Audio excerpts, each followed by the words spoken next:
الحمد لله الذي إياه نعبد وله نصلي ونسجد وإليه نسعى نخفي نرجو رحمته ونخشى عذابه إن عذابه الجد بالكفار ملحق أشهد أن لا إله إلا الله وحده لا شريك له وأشهد أن سيدنا محمدا عبده ورسوله لا نبي بعد أما بعد. Yang kami muliakan dan kami hormati Bapak dan Ibu pengurus, nenek mama, alim ulama, para orang-orang tua kami, Bapak dan Ibu kaum muslimin wal muslimat, yang insya-Allah pada hari ini kita dirahmati dan dimuliakan oleh Allah Subhanahu wa taala. Ucapan rasa syukur kepada Allah dengan ucapan alhamdulillahirabbil alamin. Salawat kepada Rasulullah dengan ucapan Allahumma salli ala sayyidina Muhammad wa ala ali sayyidina Muhammad. Bapak dan Ibu yang dirahmati dan dimuliakan oleh Allah, di antara salah satu dari miksi dakwah Nabi sallallahu alaihi wasallam adalah untuk menyempurnakan akhlak manusia. Hal ini nampak nanti di dalam satu hadis baginda Rasul yang diriwayatkan oleh Imam Ahmad dan juga Imam Al-Bukhari. Innama bu'istu liutammima salihal akhlak. Sesungguhnya aku diutus, kata Rasulullah, untuk menyempurnakan akhlak dari manusia. Artinya salah satu tugas Nabi itu memperbaiki akhlak manusia. Akhlak yang dimaksud ini ada dua hal. Yang pertama, bagaimana memperbaiki akhlak seorang hamba kepada Rabbnya, kepada Allah. Dan yang kedua, bagaimana memperbaiki dan mengajarkan tentang akhlak seorang manusia dengan manusia yang lainnya. Maka ini yang akan kita bahas pada malam hari ini. Bagaimanakah berakhlak kepada Allah dan bagaimana juga berakhlak kepada sesama manusia. Yang pertama akan kita bahas berkaitan dengan akhlak kepada Allah Subhanahu wa taala. Kapankah seseorang itu baru dikatakan berakhlak kepada Allah? Ketika ia menjaga satu tugasnya untuk menyembah kepada Allah, ketika ia berusaha untuk selalu dekat kepada Allah Subhanahu wa taala, ketika ia bisa berusaha dekat kepada Allah, inilah yang dimaksud dengan akhlak kepada Allah. Tapi mudahkah untuk kita dekat dengan Allah ini? Tidaklah mudah. Kata Imam Al-Qusairi di dalam kitab beliau, banyak perjalanan yang mesti ditempuh antara seorang hamba kalau ingin ia dekat dengan Allah Subhanahu wa taala. Bahkan Imam Ibnu Athaillah menyebutkan dalam kitab beliau Al-Hikam bahwa untuk melakukan dan supaya dekat dengan Allah ini perjalanannya panjang dan juga sulit, kata beliau. Jadi kalau ingin dekat ke Allah pun tidak mudah. Jalannya panjang, sudah jalannya panjang, sulit lolai, kata beliau. Maka apa contohnya? Misal, ada orang-orang yang memanglah dekat dengan Allah. Kapankah seseorang ini dikatakan dekat dengan Allah? Ketika rasa takutnya kepada Allah ini bertambah. Misal beliau memberikan contoh medeko abaim. Ada seseorang yang mana orang ini ketika ia kehilangan atau koinnya, uang logamnya jatuh ke dalam sebuah selokan, maka ia minta tolong kepada orang untuk mengambilkan dan ia berikan ucapan terima kasih kepada orang tadi. Maka ditanya oleh orang, kenapa kau agih lu aku uang untuk mengambilkan uang logam di bawah ini? Karena di dalam uang logam itu ada tulisan Allah dalam uang tadi. Maksudnya modeko baimu. Ada pitih orang ko kalau diumpamakan ke uang awak, pitihnya jatuh 1000. Tapi di pitih yang 1000 itu ada nama Allah di situ. Jatuh ke banda, ndak bisa awak mambiak. Minta tolong awak ke orang, diambiakkan pitih 1000 tu oleh orang sebagai ucapan terima kasih, awak agihkan pitih 100,000 ke orang tadi. Kenapa dia agih pitih 100,000 padahal nan jatuh pitih 1000-nya? Katanya karena nama Allah ada di uang itu, kecik beliau. Kalau bapa ibu kira-kira jatuh pitih 1000 batulis nama Allah, sudah diambil orang, dia giah orang tu pitih 100,000. Layamu apa ibu kira-kira? Kok diam sini apa ibu? Ragu lo kemagian 1000 nan jatuhnya 100,000 lo pitih keluar. Biasalah. Tapi orang tu tidak peduli bagaimana kemudian uang tu habis, uang tu hilang. Kenapa tidak peduli orang ini uangnya habis dan hilang? Karena ada nama Allah. Disitulah rasa ia dekat dan memuliakan Allah Ta'ala. Ambil juga seorang kisah. Ada seorang syekh yang mana syekh ini setiap bertahun-tahun lamanya ia salat di safnan pertama tadi. Bertahunnya salat di safnan pertama. Satu waktu syekh ini sedang terlambat datang ke masjid, akhirnya syekh tu salat di paling belakang. Setelah syekh ini salat di bahagian belakang, keesokan harinya ndak tiba syekh ko kamu sajik lain. Ditanya dia orang, syekh, bertahun-tahun engkau salat ke masjid, yang mana salat engkau itu di saf depan, sekali engkau di saf belakang, bakok ndak tiba engkau di musajid bisuaknya lain. Kata syekh tadi mengatakan, waktu aku salat di saf paling belakang itu, ada rasa malu dalam hatiku dicaliak dek manusia. Karena selama ini aku di saf pertama, kini di belakang, malu wak rasanya. Karena ambo merasa malu di hadapan manusia, di situ aku menyadari bahawa salatku berpuluh tahun di saf pertama itu bukanlah karena Allah Subhanahu wa Ta'ala, sehingga aku tidak datang ke masjid mengqada sembayang dan berpuluh tahun tu balik, kecik beliau. Akan sebenarnya tidak ada masalahnya. Apa masalahnya? Tidak ada masalahnya. Tapi karena saking takutnya ia dengan Allah Subhanahu wa Ta'ala, maka mode itulah ia menggambarkan. Ada juga kisah seorang imam berangkat ibadah haji. Saatnya berangkat ibadah haji, alhamdulillah lancar perjalanan hajinya. Sepulang dari ibadah haji, ibunya meminta tolong, nak, tolong ambil ibu ayah sembe nak. Ketika ibunya meminta ambilkan ayah sembe, apa kata beliau? Ada kalimat model itu.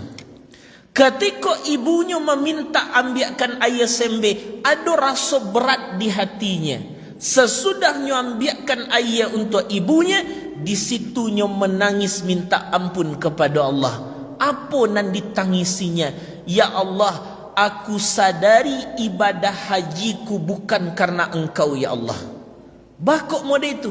Kalau ibadah haji saja dan barik ko bisa aku menjalaninya, harusnya saat ibuku meminta tolong mambi ayah, lebih mudah aku menolong dibanding berangkit haji. Tapi buktinya berangkit haji aku lancar, tapi ibu minta tolong mambi ayah, ada rasa keluh di hatiku ya Allah, bahawa aku sadari hajiku bukan karenamu ya Allah. Itu nan ditangisinya. Akan dahsyat orang-orang nan modeku. Luar biasa orang-orang yang mode ini. Belum juga dengan seseorang adik perempuan daripada seorang ulama besar bernama Imam Bisri Al-Hafi. Satu ketika adik perempuan beliau sedang menjahit pakaian malam-malam di rumah, di bagian atas. Atas tu tak buka saja. Ketika beliau sedang menjahit pakaian di atas rumah, lewat oto lalu. Kanailah lampu oto tu ke rumahnya, sehingga tarang rumah tadi, sehingga tarang beliau menjahit agak beberapa jahitan. Keesokan harinya ditemuinya lah oleh adik perempuan ini Imam Ahmad bin Hanbal. Apa keceknya ke Imam Ahmad? Wahai Imam Ahmad, laikah halal pakaian yang aku jahit ini kalau aku jual ke orang? Memang apa masalahnya? Apa yang membuatnya tidak halal? Caliak jawabannya Bapak Ibu. Caliak jawaban beliau. Tadi malam aku menjahit pakaian ini, lalu tibalah mobil orang lewat, sehingga mobil itu memberikan sinar ke tampak aku nan sedang menjahit. Saat aku menjahit, dapat manfaatlah gara-gara lampu auto orang itu. Sementara orang tu yang punya lampu, awak nan mambiak manfaat dari lampu nan lalu tu. Lai halal pakaianan ku jahit ko kalau ku jual ke orang lain. Sebenarnya kan tak ada masalah Bapak Ibu. Lalu auto di senternya rumah awak, tarang di awak, kan tak ada masalahnya. Tapi saking takutnya ke Allah, saking begitu takutnya ke Allah, aku merasa mengambil manfaat dari lampu auto orang tu, ya wahai Imam. Laikah ndak berdosa aku mengambil manfaat lampu orang tu sehingga aku jual pakaian ini? Apa kece Imam Ahmad bin Hanbal? Engkau adalah orang yang sangat takut kepada Allah. Akan luar biasa. Ambil pula Imam Kahmas, salah satu ulama namanya Imam Kahmas.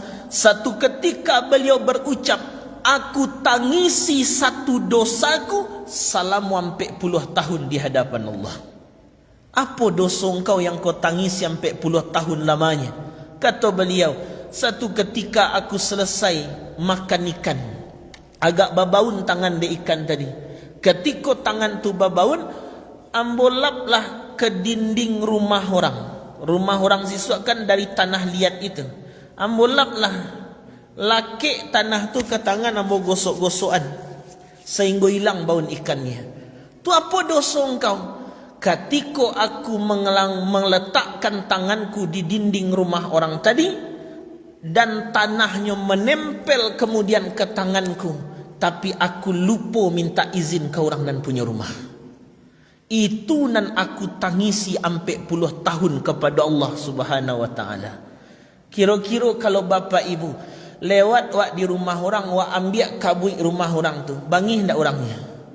Ndak bangih. Tapi beliau menganggap rumah tu, tanah tu di rumah orang, berarti tu punya rumah orang tu. Sementara aku mengambil, ndak minta izin ke orangnya. Aku takut di akhirat nanti itu nan menghalangi aku masuk surga, sehingga 40 tahun aku menangis dengan dosa itu, kecik beliau. Kenapa orang ini bisa begitu dekatnya dengan Allah? Kenapa orang ini bisa begitu takutnya ia dengan Allah? Kenapa orang ini begitu luar biasalah kedekatannya dengan Allah? Jawabannya satu, karena ia kenal dengan sianan Allah Subhanahu wa taala itu. Jadi akhlak ke Allah ko bangun kedekatan je Allah. Dengan apa cara membangunnya? Kenali sianan Allah itu dulu. Maka kenal dengan Allah ini dua lo macamnya. Ada yang kenal umum dengan Allah, ada yang kenal khusus dengan Allah. Ada orang kok kenal sekedar umum saja, ada orang kok kenal tapi yo kenal khusus dengan Allah. Apa bedanya? Bedanya modeko Bapak Ibu. Ada wak bertanya ke orang, Bapak Ibu tahu je madu? Tahu. Apa rasa madu? Manis. Bakok tahu Bapak Ibu rasa madu tu manis? Pernah dicuba? Oh indak, orang lo mengicik manis. Konan surang. Nan surang lagi ditanya, rasa madu bu manis? Bakok tahu ibu manis? Yo ambo mencuba langsung madu tadi. Beda ndak dua orang tu? Ada yang cik tahu manisnya madu karena sekedar tahu orang yang menyebut, tapi ada orang yang tahu manisnya madu karenanya merasakan madu itu langsung. Ada orang yang sekedar tahu dengan Allah, tapi ada orang yang yobana dakik dan ia merasa dekat dengan Allah. Baan caranya supaya model dengan demikian? Caronan pertama, kalau ingin dekat dengan Allah secara umum, maka kenali dan yakini Allah tu berkuasa, berkehendak, melihat, mendengar dan sebagainya. Itu nan akidah sifat 20 itu. Bapa ibu pahami selah nan sifat 20 itu. Allah tu wujud, awak wujud. Allah kidam, awak kidam. Allah wujud, ado, awak ado. Beda ado Allah jawab. Allah tu kidam terdahulu. Bapa jo ibu dibanding ambo mana dulu? Ibu bara umur ibu kini? Lah 30 Lala biar. Amu 30 berarti mana dulu ibu padamu? Dulu berarti terdahulu nak ibu? Terdahulu. Allah pun terdahulu. Allah kekal nan surga neraka? Kekal. Orang masuk surga? Orang masuk neraka? Bedanya kekal surga neraka ko jo kekal Allah. Mukhalafatu lil hawadis, berbeda Allah dengan makhluknya. Laisa kamisli syai' kata Allah dalam Quran. Tak ada yang serupa dengan Allah apapun itu. Sampai dikaji kudrat iradat Allah, kuasa Allah, berkehendak Allah, mendengar. Kalau bapa ibu lah paham nan 20 sifat itu, inilah orang nan kenal dengan Allah secara umum namanya. Tapi ada orang yang kenal Allahnya tidak umum, khusus. Bagaimana cara ingin lebih kenal dengan Allah secara khusus? Kata para ulama, jalannya panjang dan sulit. Panjang dan sulit. Mode kisah orang-orang yang nambo baca tadi, bakok bisa mode itu karena nyo kenal dekat dengan Allah, nyo kenal khusus dengan Allah. Jalannya panjang dan sulit. Imam Qusairi menyebutkan setidaknya 40 jalanan mesti ditempuh dulu. Sama mode ku Bapak Ibu. Bila bapa ibu bisa merasakan sajuknya air danau meninjau, Katiko ampe puluh ampe kelok dilalui dulu, baru terasa ia danau meninjau. Kini awak ingin merasakan dakik jo Allah, kata beliau panjang jalan yang ditempuh. Jalanan panjang tu nan pertama, bagi contoh saja, taubat. Sudah jalan ini panjang, kata beliau, jalan kau sulit. Setiap jalannya sulit ditempuh. Jalan pertama taubat. Sulitkah taubat ini? Sulit. Bakok sulit taubat. Bagi contohnya, kata Imam Qusairi, taubat itu baru dikatakan sabana-bana taubat kalau rukunnya terpenuhi. Di antara rukunnya an-nadamu ala ma'amila minal mukhalafat. Di antara rukun daripada taubat ini, adanya rasa penyesalan dari dosa yang pernah kita kerjakan. Tapi kalau cuma sekedar istighfar, astagfirullah, astagfirullah, astagfirullah, tapi tidak ada rasa menyesalnya, maka ini belum dinamakan taubat. Apa itu taubat? Rukunan kedua, bersegera meninggalkan daripada dosa itu. Tapi kalau seandainya istighfarnya taruh, siap salat istighfar, ikut muhasabah, ketika muhasabah tu tak kena dosanya, menangis wak mengingat dosa ketika muhasabah, tapi keluar dari musaji, karihna tangis sianu tadi ketika muhasabah, le celia itu, aku alun tobat namanya lekang. Kenapa belum taubat? Karena kalau seandainya orang kau taubat, nya mulai meninggalkan keburukan-keburukannya. Ampuni mulut kami yang salah mengucap, ya Allah. Ketika minta ampuni, ya Allah, ambo sesali mulut kami, ya Allah. Sudah wak meminta, bakurang mulut ku baik salah lain. Itu nan taubat. Tapi kalau sedang-sedang meminta, astagfirullah, ampunilah mulut ambo nan mencela orang, ya Allah. Ampunilah mulut ambo, ya Allah, yang kemudian sering menyakiti hati orang, ya Allah, dan banyak gibah, banyak mencaci orang, banyak mencemeh orang, ya Allah. Tiba di luar, lalu kawan, kecil aja kawan. Nya kan ada cemeh tu made itu siapa ibu? Tu makna humazah lumazah Quran tu. Humazah lumazah banyak ulama menafsirkan humazah tu mencela orang di mukanya, lumazah di belakangnya. Ada orang yang menafsirkan juga humazah tu mencela orang langsung jo kecek jo lidah. Tapi lumazah ko mencela orang dengan isyarat. Kadang lalu kawan tu, lalu orang, buat je kawan. Nah, mada-mada tu. Aku masuk kategori humazah, lumazah. Kalau masih mode itu setelah awak bertobat, itu belum dinamakan taubat. Akan payah jalannya. Tapi mesti ditempuh. Tapi ada yang dahsyat. Ada yang dahsyat. Apa yang dahsyat? Ada orang yang bukan ia nan berusaha kenal je Allah. Bukannya nan berusaha dakik je Allah. Tapi Allah nan menarik orang ini untuk dekat kepadanya. Aku nan paling dahsyat. Mudah-mudahan kau dapat dia awak nan ikut. Apa yang awak dapatkan? Allah nan menarik hamba ini untuk kembali dekat kepada dirinya. Tapi apakah Allah ini menarik seorang hamba itu tanpa sebab? Tidak. Allah ini menarik seorang hamba untuk dekat kepadanya, pasti ada sebabnya. Apa sebabnya kata ulama? Nan pertama, sebab ilmu nan dipelajarinya. Bapak ibu pernah caliak bodeko? Ada seseorang nyotamai sekolah pesantren. Selesai tamat pesantren,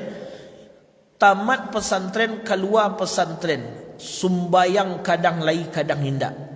Sudah itu karajonya keluar kata-kata cari-cari saja. Kemudian manggaduh orang saja, maniayo orang saja karajonya. Yo bana buruk lo perangainya pada orang hendak sekolah pesantren lai. Tiba-tiba beberapa tahun setelah itu nampaknya taubat balik. Mulainya ke masjid salat, mulai ibadahnya banyak, keciknya mulai baik, ndak donya menzalimi orang, buruk ke orang lain, ndak do keluar kata-kata kumuahnya lain. Kenapa orang ini bisa balik dekat kepada Allah? Karena Allah nan menarik orang ini untuk dekat lagi dengannya. Kenapa Allah menarik orang ini untuk dekat lagi dengannya? Sebab ilmu nan pernah dipelajarinya dulu. Itu kata ulama. Jadi itu gunanya duduk di majlis ilmu. Mana tahu anda ilmu-ilmu nan wak pelajari selama ini. Sebab ilmu itu Allah membawa untuk dakik balik kepadanya. Ada juga sebab yang kedua. Apa sebab kedua? Sebab kedermawanannya. Ada orang kau pamparagiah, suka sedekah. Kama saja apapun dibantunya. Ada orang mengecek, Pak kami susah, dibantunya. Ada orang bangun masjid, dibantunya. Ada nak yatim, dibantunya. Salahnya dibantunya. Tapi sumbayang kadang lai kadang hindak. Kadang baca Quran tak ada. Puasa Ramadan tu 5 hari dan lai mawali hari dan hindak. Tapi tiba-tiba orang ini dapat hidayah dakik ke Allah. Kenapa orang ini bisa dapat hidayah dekat lagi dengan Allah? Karena sifat dermawannya tadi. Tapi ada juga orang yang kemudian dalam artian dekat dengan Allah. Apa sebabnya? Karena suka duduk dengan orang saleh. Apa sebab lainnya? Karena suka menyebut nama Nabi SAW. Jadi maksud kami, kenallah Allah supaya nak dekat dengannya. Bagaimana cara mengenalnya? Caralah usahakan jalan tadi. Level pertama, taubat sebenar taubat kepada Allah. Ketikalah kenal wajah Allah, baru muncul rasa dekat dengan Allah seperti orang-orang tadi. Orang-orang tadi alun tahu itu dosa, tapilah disesalinya itu sebagai dosanya. Kenapa? Itulah bentuk akhlaknya kepada Allah Subhanahu wa ta'ala. Lalu ada akhlak yang kedua. Kalaupun akhlak ke Allah wak baik dan akhlak yang kedua ini kepada manusia tidak baik, maka orang ini juga tidak selamat di akhirat. Yang penting akhlak yang kedua, yaitu akhlak kepada sesama manusia. Mengapa kemudian akhlak kepada manusia ini penting? Karena jauh-jauh hari 14 abad yang silam Nabi sudah mengatakan, Al-muslimu man salimal muslimuna min lisanihi wa yadihi. orang Muslim itu baru dikatakan Islam. Siapa mereka Muslim dan sabana Muslim itu? Orang-orang yang mampu menyelamatkan Muslim lain dari lidah dan juga utangannya. Dalam hadis lain Nabi mengatakan, al-mu'min man aminahun nas. Orang yang beriman itu adalah orang yang mampu membuat manusia lain aman dengan dirinya.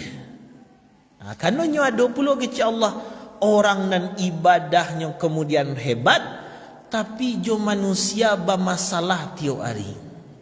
Nyado mod itu apa ibu? Kalau sembayangnya rancak, bahkan salatnya ndak yang wajib saja, yang sunnah pun dikerajokannya. Puasanya ndak yang wajib saja, yang sunnah pun dibacanya. Baca Qurannya sejus lo sehari le. Tapi ada sifatnya asa mancalia orang mai ngerajokan lo, andak sanang siatinya. Aku ndak selamat orang mereka. Asa dikerajokan orang kebaikan, hatinya ndak senang saja. Ada ndak nama dia tu Pak Ibu?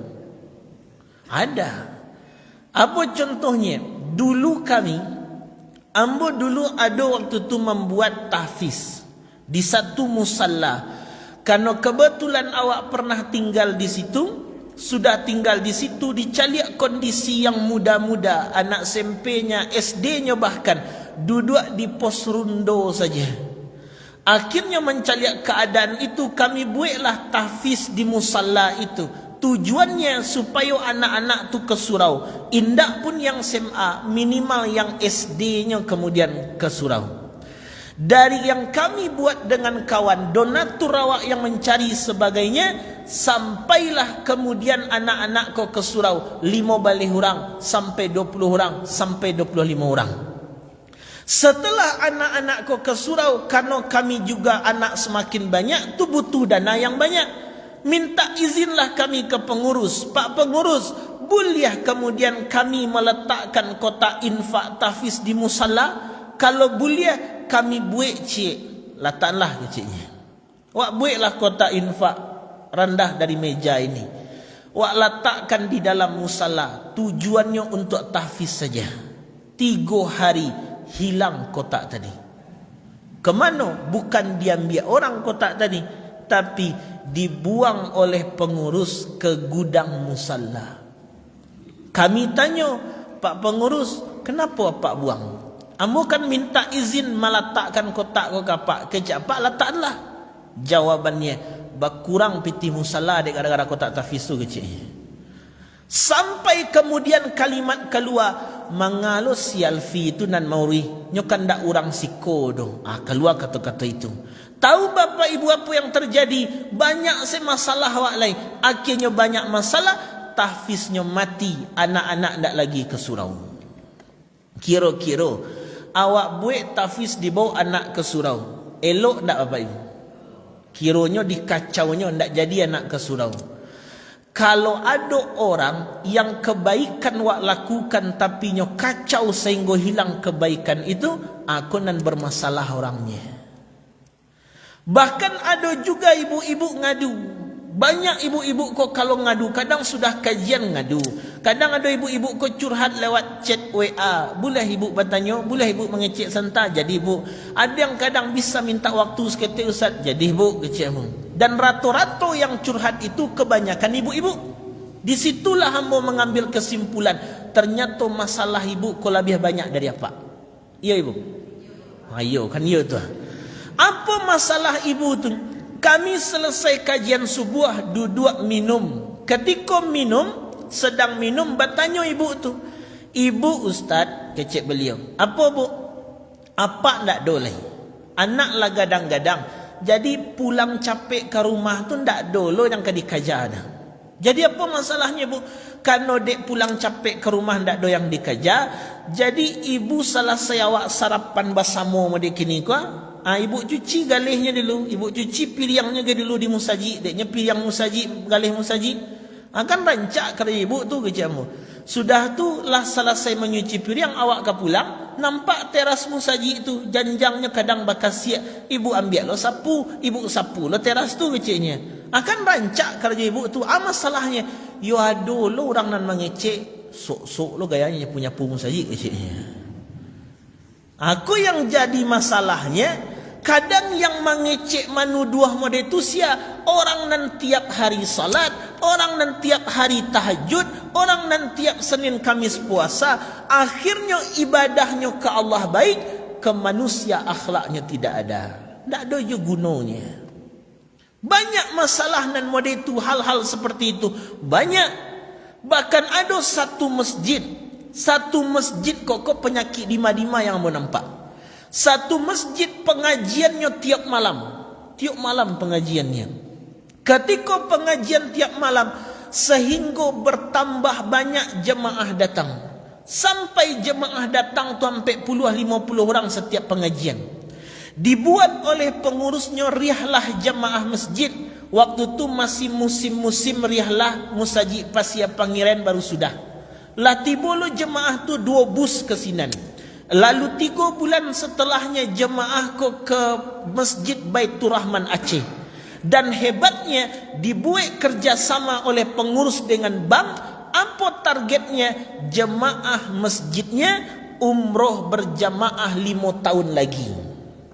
Jadi jemaah ku langsung setor ke bank nyimpan pitih 5 tahun targetnya. Lalu siapa nan ingin mendaftar jemaah 123 jemaah waktu itu. Kan banyak yang minat itu. Pengajian tiap malam, riahlahnya kadang sekali 3 bulan.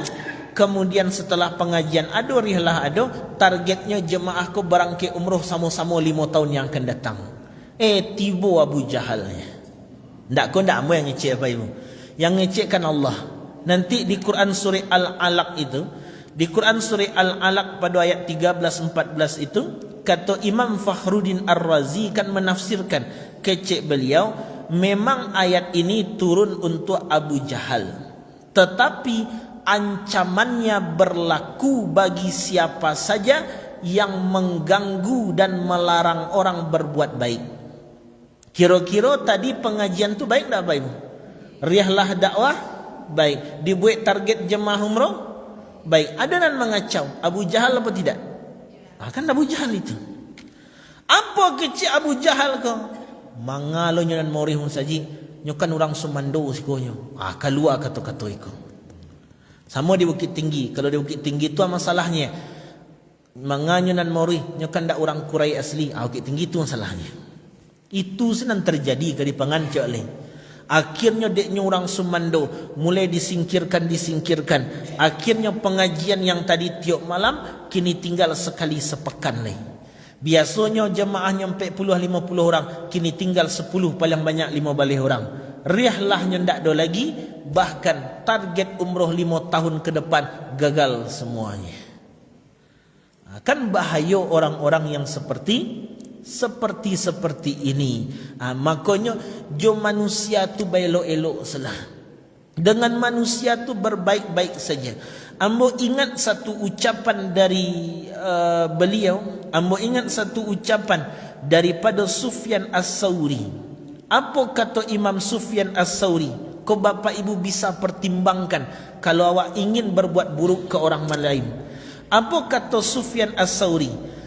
Menemui Allah Ta'ala dengan 70 dosamu dengan Allah lebih ringan daripada engkau menemui Allah membawa 1 dosamu dengan manusia.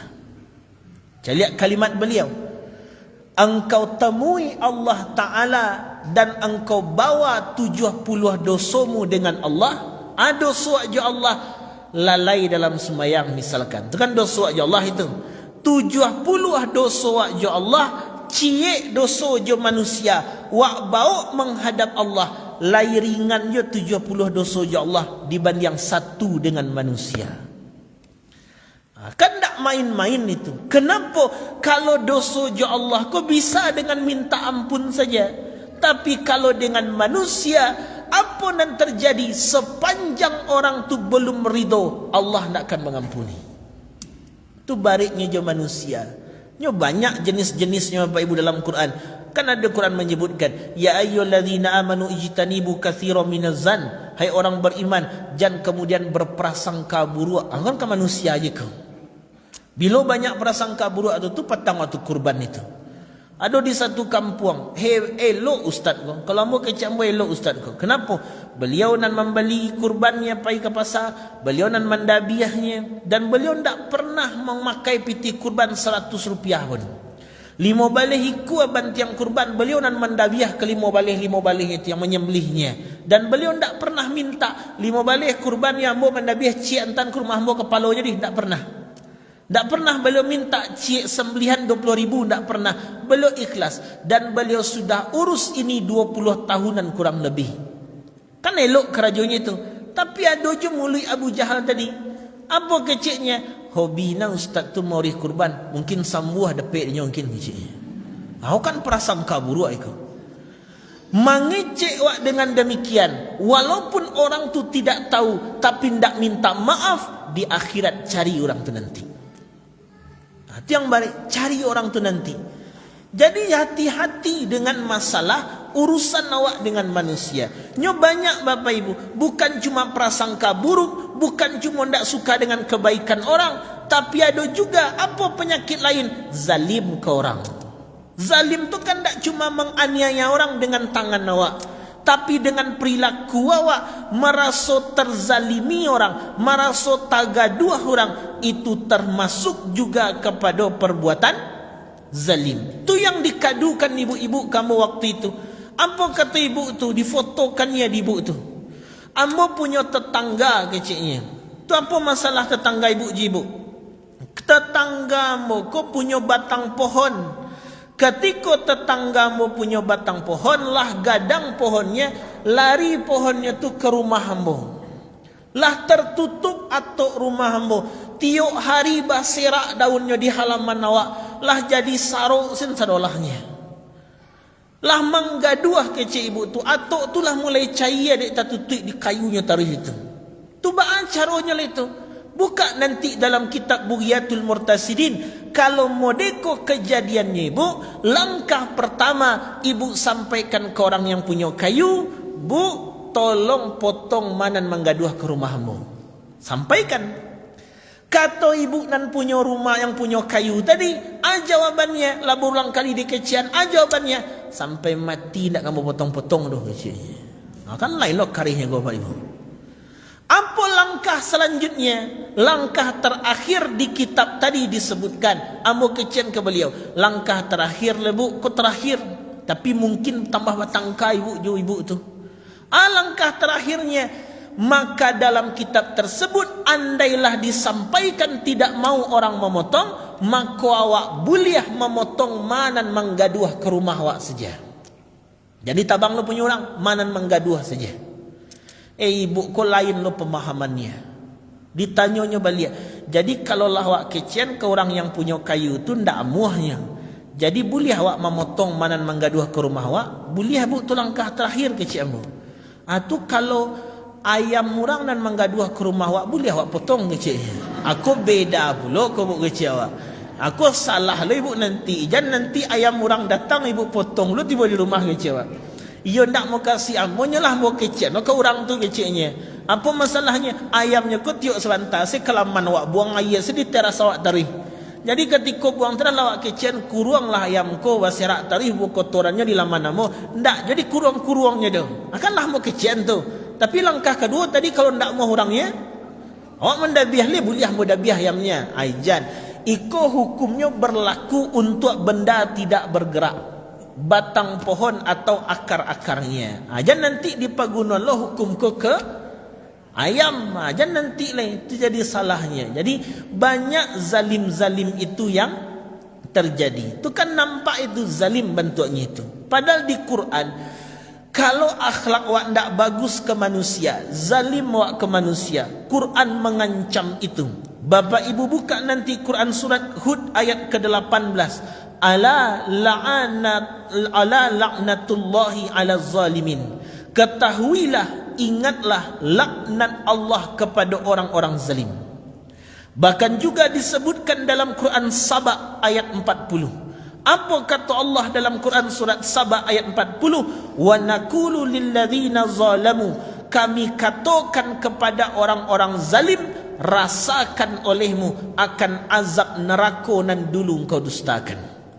Ambil pula nanti di ayat yang lain, surat Al-An'am di ayat ke-21, la yuflihuz zalimun, sesungguhnya orang-orang zalim tidak akan pernah beruntung hidupnya.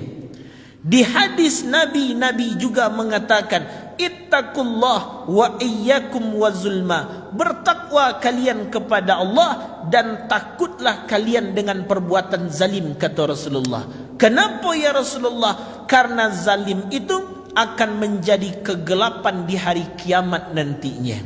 Makanya ada pepatah Arab yang mengatakan, siapa yang menzalimi seseorang, siapa nan menganiaya seseorang, Allah nan turun tangan menganiaya dan menzalimi orang ini. Akan bahaya kalaulah Allah nan turun tangan menganiaya awak, menzalimi awak, alang kata jadilah. Itu kisah yang disampaikan oleh Imam Az-Zahabi. Kata Imam Zahabi dalam kitab beliau Al-Kabair menyebutkan, dulu ada seorang orang bagak. Orang bagak ko sabana bagak. Ketika itu ada seseorang sedang memancing ikan. Nyopancing ikan untuk dimakan oleh dirinya, dimakan anak dan istrinya. Tak ada yang kau dimakan lain sehingga mancing. Dapat ikan 3 ekor, cie untuknya, cie untuk anaknya, cie untuk istrinya. Pulang. Di dalam perjalanan pulang datang orang bagak ke. Dirampasnya ikan dan 3 ekor itu. Menangis kemudian orang tadi. Menangis orang tadi, mengadu ke Allah. Untuk anak biniku ku carikan makan, ya Allah, diambilnya di orang itu. Itu yang disebut oleh para ulama. Jangan sampai seseorang mengadukan nama kita di sepertiga malam kepada Allah. Jangan sampai ya Pak Ibu. Jangan sampai ada orang dan menyebut nama awak di sepertiga malam, mengadu ke Allah, menyebut nama awak kan awak zalim ke orang tadi.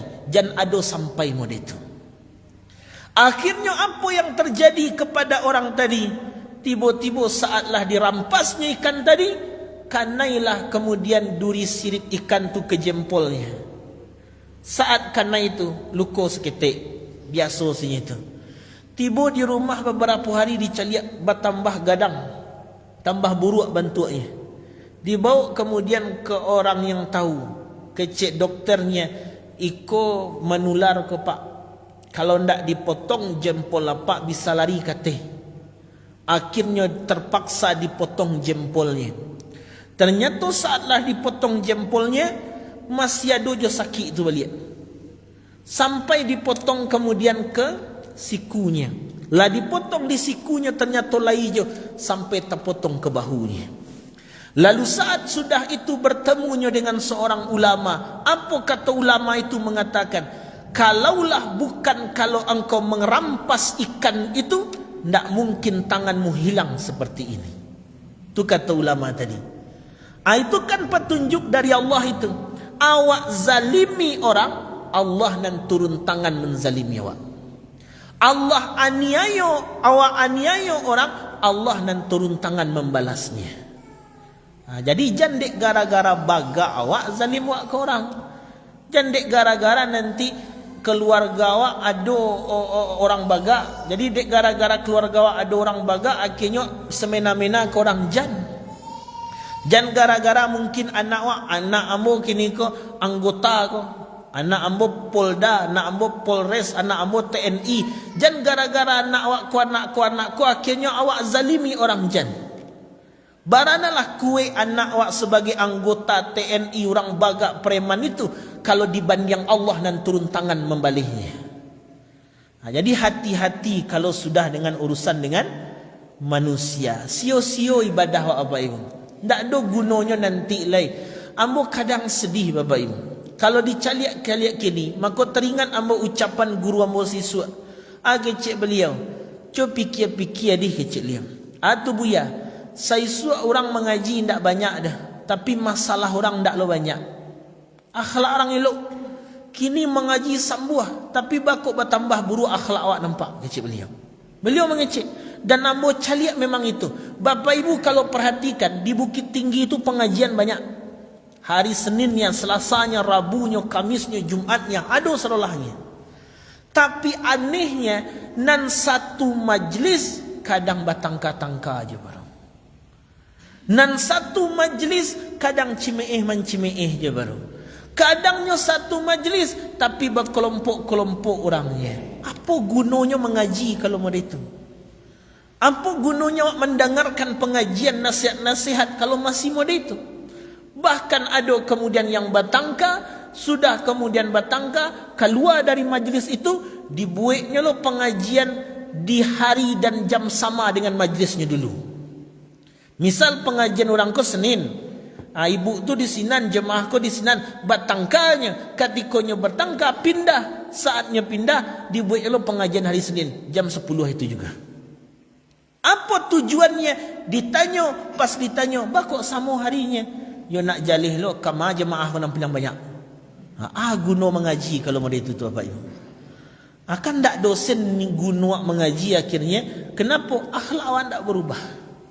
Jadi kalau bisa setiap awak datang ke majlis ilmu, ke Allah awak bertambah dekat, ke manusia awak semakin baik. Semakin elok wajah manusia. Lihat Nabi SAW. Nabi ko seseorang nan mulia, manusia mulia luar biasa. Bagaimana Nabi ko manusia luar biasa, dijamin masuk surga.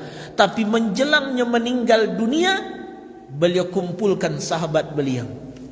Lai yang dulu pernah ku pinjam barangnya tapi alun ku baliakkan. Laikah yang dulu pernah kemudian aku kemudian salah tapi kemudian aku belum minta maaf.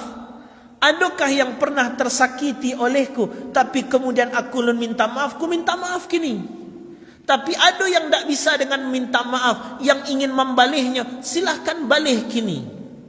Menunjuk seseorang bernama Ukasha, "Aku ya Rasulullah pernah dulu waktu turun dari kudo, tak sengaja palacik kudo tu kanai ke punggungku sakit rasanya Rasulullah. Maka tak bisakah engkau memaafkan kecik para sahabat?" Tak, aku ingin membalasnya kini. Katikalah dakik dengan Rasulullah, "Bagaimana wahai, balihlah kecik Nabi. Dulu aku waktu kanai ndak do batih baju ya Rasulullah. Aku ingin membalih, engkau pun buka bajumu dulu." Dibuka dek Nabi bajunya, balihlah wahai Ukasah, dipeluk dek Ukasah tadi. "Bako engkau modeko, kalau ndak modeko caranya ndak bisa meluk engkau ya Rasulullah." Itulah ciknya lain. Tapi apa yang wa ambil pelajaran di sini? Nabi saja menjelang meninggal masih menyelesaikan urusannya dengan manusia. Ada yang alun pernah minjam alun balian kecian mau ganti gini. Ada yang salah kalau tak bisa dimaafkan balih kini. Kenapa Nabi bisa mau ditubana? Karena kalau di akhirat nanti Bapak Ibu, kama kawak cari orang-orang ku untuk minta ridho nanti. Kan sulit. Sedangkan di Bukit Tinggi saja, si anu tu tinggal Bukit Tinggi, carilah. Tak kau sobok-sobok terus dimanya kau tak jalih tampiknya. Lai cik Bukit Tinggi tu masih payah mencari orangnya. Apalagi nanti di akhirat kau cari orang untuk minta maaf, kau cari orang untuk minta maaf. Itu yang disebut oleh Nabi dalam hadisnya, "Jangan jadi engkau orang yang merugi." Apa itu orang yang merugi? Orang yang datang menghadap Allah dengan salatnya, datang kepada Allah dengan puasanya, datang kemudian baca Qur'annya, datang dengan zikirnya, tapi nyo datang pula menghadap Allah dengan dosa mencelanya, menggibahnya, menzalimi orangnya, merendahkan orangnya. Anan terjadi ya Rasulullah. Ketika itu terjadi di akhirat, Allah akan berikan dosanya tadi, amalnya tadi, untuk menutupi kesalahannya ke manusia. Awak transfer ibadah awak ke orang. Habis ibadahnya Allah, dosanya lainnya baru dosa mencelanya, menggibahinya, merendahkannya. Apa yang terjadi? Maka dosa orang itu yang ditimpakan kepadanya. Akan panik-panik siap sembahyang akhirnya, panik-panik siap tahajud, panik-panik siap puasa. Kenapa? Dosa awak, pahala awak transfer ke orang. Kenapa? Gara-gara awak tidak bisa berakhlak baik dengan manusia. Maka maksud kami, kalaulah jo Allah baik, maka perbaiki pula dengan manusia. Anan menjauh manusia, kok dapat jan ada masalah.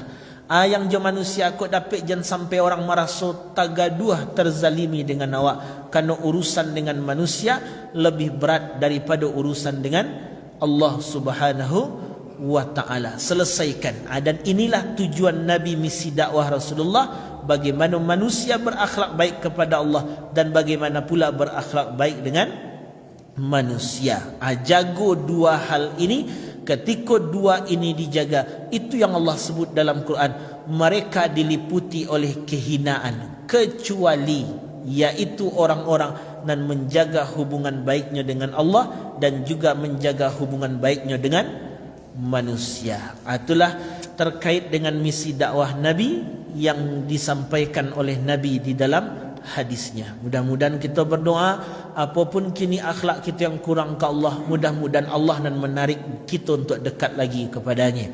Dan mudah-mudahan juga apapun salah wak dengan manusia, tugas kita minta maaf. Soal nanti dimaafkan atau tidak, itu urusan orang tu. Yang penting mudah-mudahan Allah lindungi dan Allah jaga kita dari berbuat zalim kepada manusia-manusia yang lainnya. Mungkin itulah Bapak dan Ibu yang bisa kami sampaikan pada malam hari ini. Mudah-mudahan bermanfaat. Terlebih bagi kami yang menyampaikan, ada sesuatu yang tidak pada tempatnya, mohon dimaafkan. Al-Fakir Ad-Da'if indallah. Allahumma salli ala Sayyidina Muhammad wa ala ali Sayyidina Muhammad. Assalamualaikum warahmatullahi wabarakatuh.